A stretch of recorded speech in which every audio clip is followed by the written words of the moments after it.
Thank you, Count Corla. Minister, there are just three things I'd like to ask you about today. The first is in relation to persons in Category 4. There just needs to be some clearer outline of how this category are to be notified.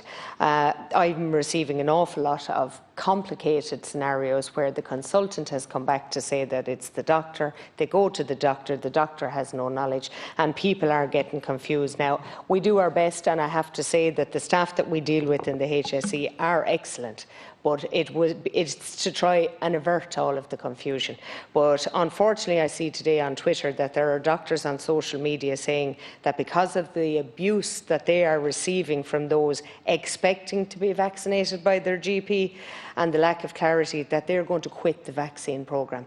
So I just ask, Minister, that that situation could be addressed and that it doesn't fester. The second is that there appears to be no way, and maybe this has come up before, but there appears to be no way to cancel a registration on the IT portal. I have people who have come to me who have spent hours trying to cancel over the phone when in effect the doctor has actually contacted them and they've received the vaccine. So my concern with that is, and their concern is, that a no-show would mean maybe a vaccine going to waste, and it would be just, if it can be addressed, I'm not sure how, but I think it is important. And then the third thing, something that a lot of people have been asking me for, are the daily vaccination figures on a local electoral area basis. Now, Minister, I appreciate that there's plenty to be done, but I think that people for the last 12 months endured the death figures on a daily basis.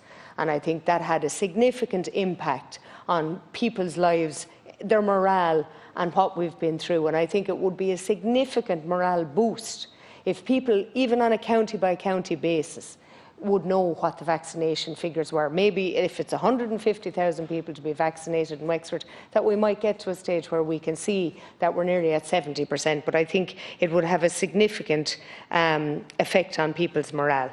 The last thing, we have a cohort of people who are living in Ireland, married in Ireland, have families in Ireland, but are working abroad. And many of them have contacted me because they're in receipt of the Sinopharm vaccine, which is not one of the vaccines recognised, which means that they effectively would have to enter into quarantine. Fully vaccinated, but not a recognisable HSE vaccine here.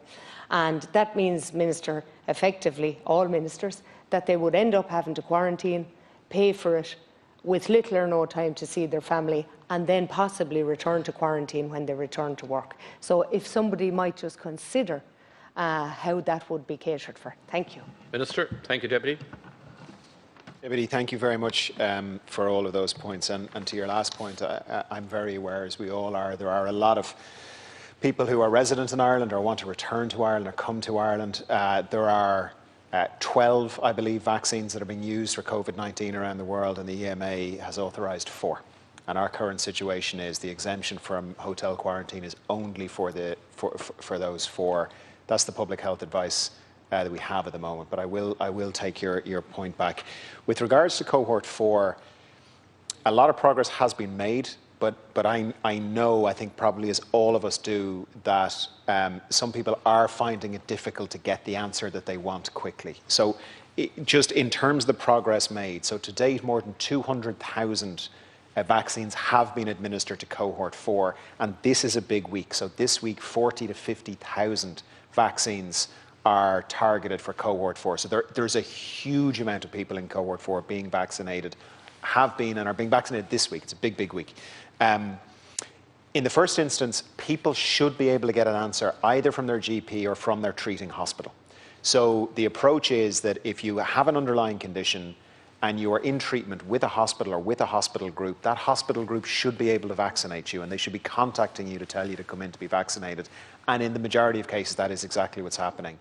Some people have the same underlying conditions, but they're not in active treatment with one of these hospitals, and in those cases, the GPs can make the decision and they can vaccinate them. Thank you, Minister. We have to move on. Sorry.